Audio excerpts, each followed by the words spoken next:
Welcome to the Roy Rundown, a podcast designed to share insights and secrets from top experts in the college sports landscape, guiding you along your own path to success. Join us in real time as we build Roy, dive into the latest NIL trends, and uncover stories from the movers and shakers in the sports business space. You'll hear from an all-star lineup of guests, including athletes, coaches, agents, fans, athletic administrators, and more. Whether you're a student athlete, passionate fan, or anyone in between, this is your go-to resource for leveling up in the new age of college sports.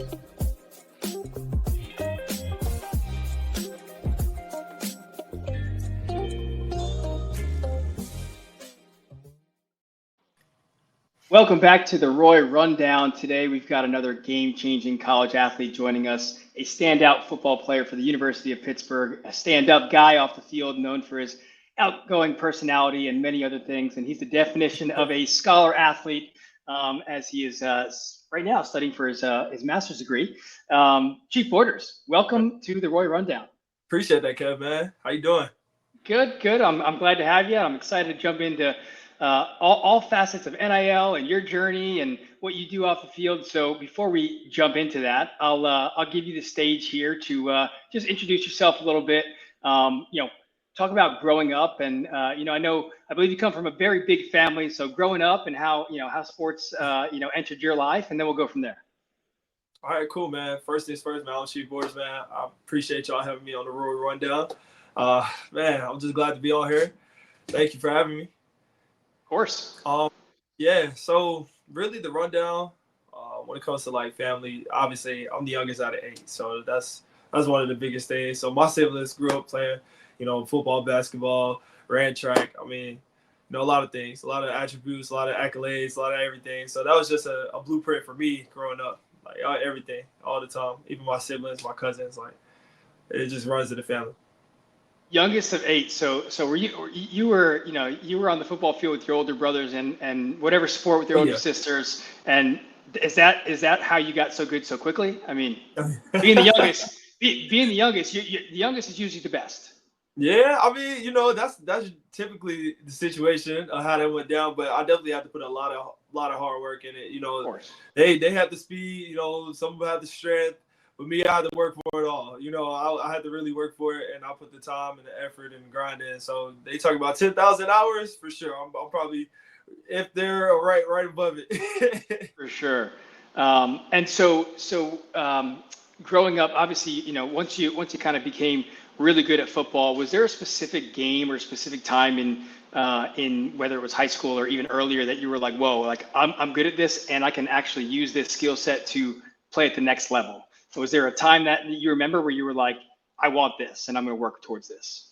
Definitely grinding for it my 8th grade year, just starting to see it. But it didn't really hit me until I say like the ending of my sophomore year. And that's when I really took a new level, took a new step towards my sport. I went to like the Mercer camp, and I ended up leaving the Mercer camp with 13 offers from D1 colleges all over, and I was like, okay, I can do this. That just gave me a little inspiration, and then the discipline aspect, just staying motivated on the field, staying consistent to what got me there. So yeah, man, it was probably like end of the sophomore year, and then I started getting offers. That's awesome. So all right, so you leave that camp and you get 13 offers, and I'm sure obviously more came after that. So walk me through the process, like the recruiting process. What were you looking for in the school? How did you manage? I mean, I can only imagine having 10 offers, let alone 13, 14, 15 and more. Like, how did you manage that process? First things first, I always wanted the best of both worlds. Younger me, I was like, okay, yeah, best of both worlds. I want the school part of it, and I want the the football aspect of it as well. So that's just one of the real groundbreaking rules that I had, going into my recruiting process. And, that led me to the University of Florida at the time. And I was just happy to be there. I'm happy to just, soak in all the knowledge and get my playing time there as well. Like, just reap all the benefits of being there in Gainesville. And obviously you started at Florida, and then you spent a year at Nebraska. So I guess we can call you a vet before you got to Pitt. Yeah. But before we get into Pitt, like, can you talk a little bit about that process of, obviously, there's we don't have to get into millions of reasons why the transfer portal exists or why players transfer in general. But like, what was that process like for you from maybe finding it wasn't the right fit, or you were looking for something different, or a coach change, like all these reasons? What was the process for you getting to, leaving Florida and then leaving Nebraska to get to Pitt? I would definitely say it was a coaching change, coaching staff change, but, just wanted a new environment. When my freshman year, freshman coaching staff got fired. I stayed there for another season, just looking at different ways to go about things. I ended up entering the portal, as a young buck, as a newbie on the field, just trying to find his way. I ended up getting an offer from Nebraska and a plethora of other schools, but Nebraska was the one that really stuck out to me. They recruited me from my high school days, and I was like, okay, cool, like Nebraska, why not? And I just went and took that opportunity, and I'm definitely glad that I made that choice. Yeah, and I want to highlight two things that you said, just because it's part of the reality of college football now with NIL, but it's also the reality of life. And you said coaching change and then new environment. And so, I know there's a lot of we'll dive into NIL here shortly, but there's a lot of people out there that don't like the fact that players can transfer, and it's like, okay, well, and obviously there's differences, but okay, if you have a job in any industry and your boss leaves, okay, you're going to leave. Or if you have a job in any industry and you want to move locations or industries or companies, and you have a skill set and you have opportunities, I mean, it's no one complains about that, right? So kind of similar, yeah, kind of similar to the same. Similar, right? Yeah. So I just want to highlight that. But again, that's the reality of the college football, college sports landscape. Cool. So okay, I'm sure we could talk about Florida and Nebraska for a long time, but let's dive into Pitt, man. So ultimately coming to Pitt, tell me a little bit about it. Tell like the audience, like who might not be as familiar about Pittsburgh. So one of my college teammates, his brother Chaz Alexi was a Pitt Panther. Okay. And so I heard all about, Pitt football when I was in college and the culture there. But for those who are not familiar, tell about it, man. Man, first things first, the culture runs deep. I mean, you can literally go on from like Aaron Donald to Mike Ditka. I mean, the list goes on and on and on. I mean, one of the things that stuck out to me is like we shared the practice facility with the Steelers, and I'm like, what? Like, oh my. And then Coach Narduzzi always been there for a minute now. So I'm like, man, like Pitt definitely stuck out to me. The fan base is just through and through, traditional. We're a traditional team. Our culture is just grew up on discipline, toughness, effort. So, I mean, marking off those boxes fit in within that. And then also Pittsburgh is a business city. You can definitely see that. I'm getting my MBA, right? Like focusing on getting my MBA now. So, it just kind of plays into the part of like, yeah, doing our thing. No, that's great. Obviously a lot of attributes there. The football side for development, the facilities, the environment, the business environment, but talk a little bit about the fan base and the community there, like maybe on campus. Obviously at games I want to hear about too, but sometimes fans are undervalued. Okay. So how big of an impact, fans play for you guys and how it affects the games? Man, anytime you have a fan base show up with a blow up shark, a sharked up, man. Shout out to all my sharks, man. Free my sharks. That's the linebacker core, If you know, you know. But man, anytime your fan base show up with a blew up shark, man, and they're just like doing the shark sign with us, after we make TFL sacks, make a play on the field. Anytime your fan base, like they know your name, like they're screaming and yelling at you, you know what I'm saying? Like that's just love, It's for the game. Our student section is always there, making sure they're loud and rowdy, just to get us going. And we appreciate that, man. Fans are everything. Fans is everything when it comes to the game of football.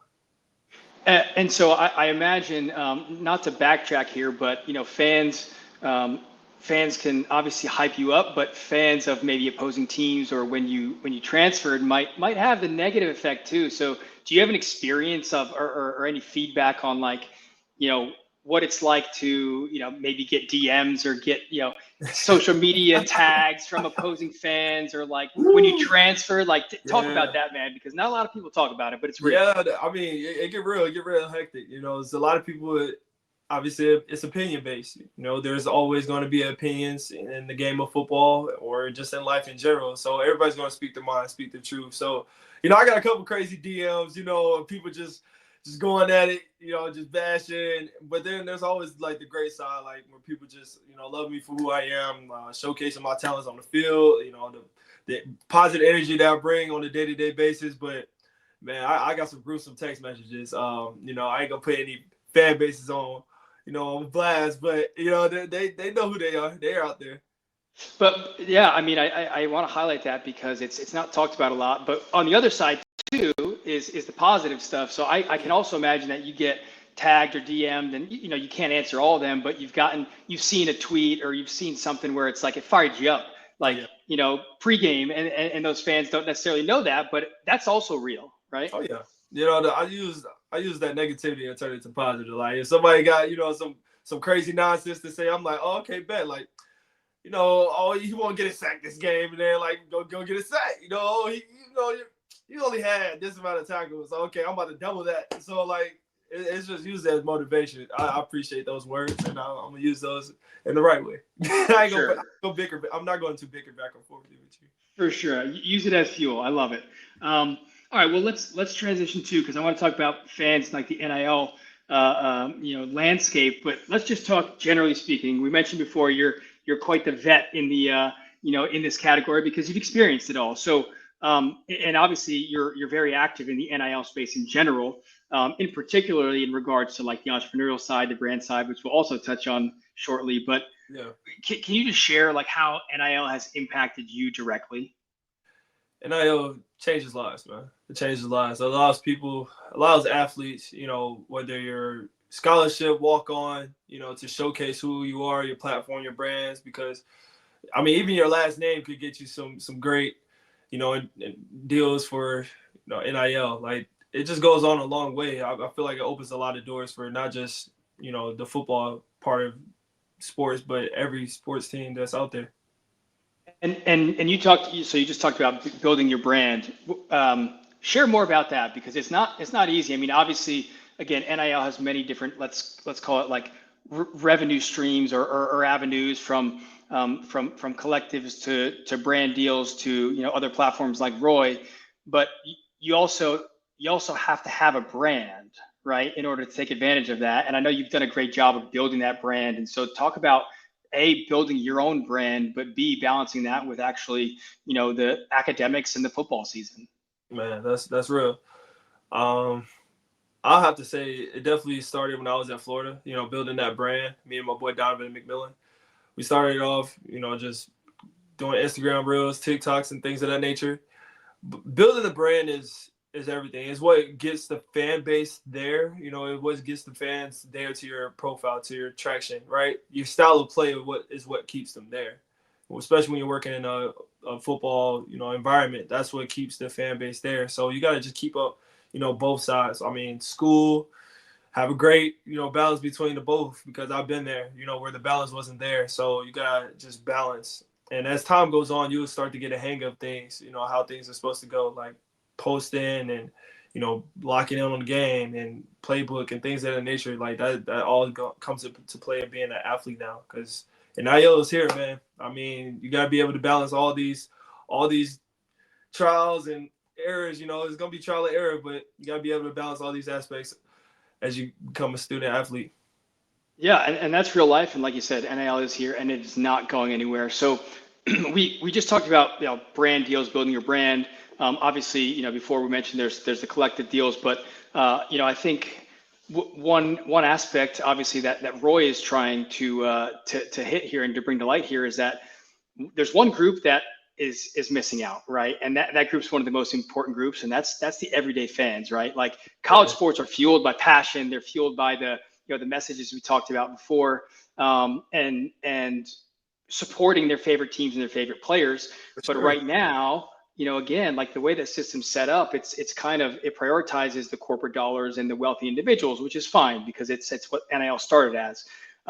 but it leaves out those fans. And so that's what we're trying to do here. And obviously that's what Roy is, allowing fans to, support individual specific athletes. So can you give me your kind of take on, or maybe what you like about the Roy app and, how it's changing NIL for you? Yeah, scrolling through it briefly, Roy definitely allows the whole platform to just expand the wings to the fan base, man. Connect directly with your player. Your player that you love, that you follow, have a great game. You're able to send them a great conversation to that point. After having a great game, balling. I mean, whether it's a walk-on, whether transfer. You've been there for 6 years. The loyalty. A player is a player, and when they play great, they shall be rewarded. So the Roy app does that, and it allows fans to interact with their fans, day in and day out. Yeah, and we talked about this before. Obviously, like you mentioned, walk on, and that hits home for me because I was a former walk on. But when somebody says NIL, a lot of people automatically think these $1 million deals for the top 1%. But the reality is, not every single student athlete gets a collective deal or a brand partnership deal or has an agent. And so, allowing fans, the everyday fan, to support every single athlete, specifically who they want to support, is super important. And there's one other topic I do want to touch on and get your perspective on, because of course you've had experience at 3 different places doing this, is the transparency factor. And obviously this has changed from the first day that NIL was allowed to now, and I'm sure it's going to hopefully change for the better in the future. But you hear about these future promises, right? And whether it's through collective, a fund, or a brand deal, how important is transparency in these deals for you, in terms of like what somebody says it's going to happen? Transparency. I mean, being transparent, being honest, when it comes to a fan base, genuinely a fan having an app like Roy, they can literally connect directly with you. If they send you $50, that $50 going straight to your pocket, and it won't get mixed up into the collective or anything like that. It'll get straight into your pocket, and that's what this app brings. It allows the fan to work directly and share that input and that thought on how they think about their player. Exactly. And I know we've talked a lot about the different streams, and just to, reiterate, it's like, this is another tool, right? There's the fact is there's a lot of dollars out there. There's a lot of passionate fans out there that want to support. But right now they don't. And so this isn't saying that collectives are bad. This is simply an additional tool for additional revenue, right? Athletes can have as many brand deals as they want and have collective money, but also the reality is, as we move forward with the new NCAA house settlement, there's going to be, call it what you want, in quotes, a salary. And then there's going to be a free market above that for additional dollars and additional value. So that's where Roy comes into play and does the things that you just mentioned as well. Yeah, so I want to talk about now the fun part too, because obviously we all know you're good at football. We all heard about your football journey. So let's talk about Chief off the field, man. Obviously the entrepreneurial side of you is awesome, and I love seeing it. You built your brand, you've done deals. So yeah, talk about that. Talk about some aspirations outside of football, what you love outside the game. Man, I appreciate that, man. I appreciate that. Thank you. One thing I definitely got to do better of, like, starting to balance, that content creator side. I know my fans, miss that, being able to, pop in on my page and just see, like, I posted a funny video and, like, it goes viral. As I said, the videos, the reels is what gets the fans there. Your style of play is what keeps them there. So you got to be able to just maximize both ends. I always like to, just kind of steer the boat a little bit. I try to dabble in the fashion. I try to dabble in the content. Also try to just dabble, into just including my teammates to, create funny reels. And, that's what really brings the team together, man. Like, when it comes to, like, making memories with each other, that's one of the real aspects that come to it. I just love that, love that. Yeah, and you talked about fashion, so dive into that. What's chief in fashion, man? Like I think I can't remember what I saw, something that you posted on your Instagram a while back. You were at some fashion shows, or like, what do you love about fashion? What are you doing with fashion? Man, fashion, and first things first, it was an inspiration from my sister. She actually dressed me as I grew up, being a young buck, always, having to wearing crazy different colors and patterns and stuff. Like, she helped me get dressed. But as I got older, I just, put an emphasis on it. Like, man, I have the eye for it, the vision for it to, like, create and mismatch like different things to make it pop, to make a color just sit on your skin very well. I mean, the fashion is just another way of art, as I think of it. It's another way of catching somebody's eye, or another way of diving into something that's just creative. That's what I love to do, and it's another way of like content creating as well. And so obviously you have NFL aspirations, but is that something you when you think about when the ball eventually stops bouncing, because it does for everyone, right? It did for me very quickly, right? But when it does stop bouncing, man, you still got it. You still got it. Come on, Kevin. Hey, I'll tell you what. You're right. I don't play defense, but I still got it. Hey, that's real. Hey, come on. But when it does stop bouncing, is that something you see yourself doing? I also know that you mentioned cooking too, and you like to cook. So I might have to hear the best go-to dish. Man, I would definitely say, I love to, dabble in a lot of those, natures of fashion as well as cooking. I mean, content goes a long way. We know that, podcasting, that goes a long way. So I love to dive into fashion. I love to dive into, monetizing my brand, as far as football. And when it comes to being in that NFL spectrum, they put that drip on, man. They love styling and making sure they look good before they walk into that game, walk into that stadium. So I definitely inspire myself on looking great, but also playing great. Because when you look good, you feel good. When you feel good, you play good. When you play good, they pay good. So that's all that matters, man. I love that. I love that, man. Uncle Dion. You mentioned your brand real quick here, and I know as we start to wrap up, you mentioned your brand, and I forget the exact phrase that you have on your on your brand or your website. It's something about obviously always staying positive and battling through adversity. Talk about that. Is that like the core of your brand? Definitely, always get through. Wake up, grind, shine, repeat. But within all of that, the adversity is going to strike. So it's always on you to know who you are. Go down that journey of finding yourself. What you like and what you don't like. Those things are the little things that people just overlook. But it's what gets you through the beautiful day.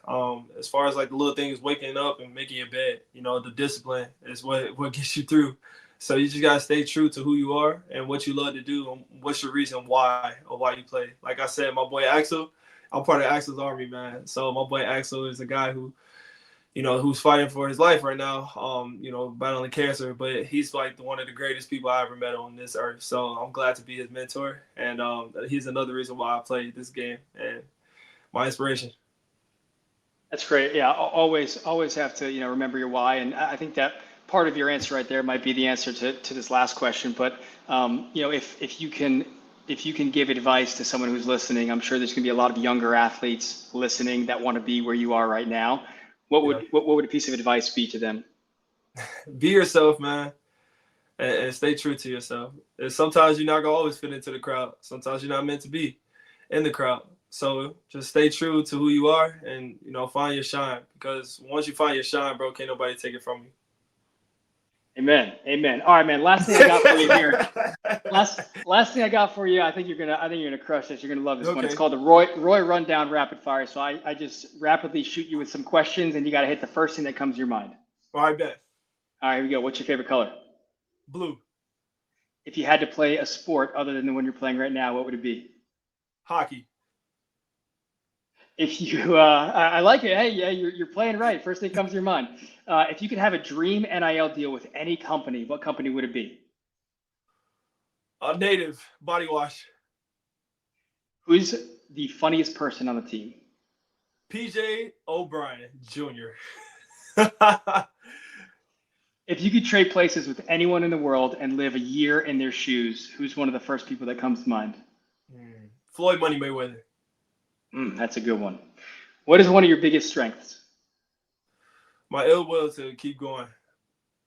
Who is one of the first people to really believe in you? My dad. What's one of your biggest fears?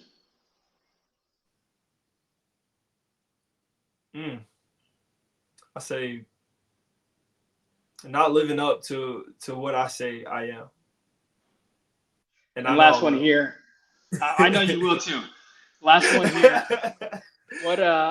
What is one piece of advice that if you went back in time 10 years ago, you would give to your former self? Just knowledge. Um, I'll just say keep going, man. Like you're doing everything that you're supposed to be doing right now, and just stay focused. Just stay grinding. Keep grinding. As I would say, keep grinding, keep doing your thing, because 21-year-old you is looking right at you and was like, man, you came a long way, and I'm pretty sure 30-year-old me is gonna be like, man, we doing it, so let's keep going.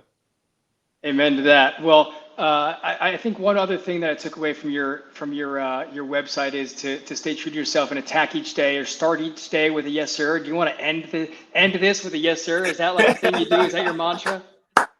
Yes, sir, y'all. You already know, man. Chief Borders, man. I appreciate you, Kev, man, having me on the Roy Rundown, man. That was awesome. Appreciate you, man. I love it. I appreciate you. Oh, yeah.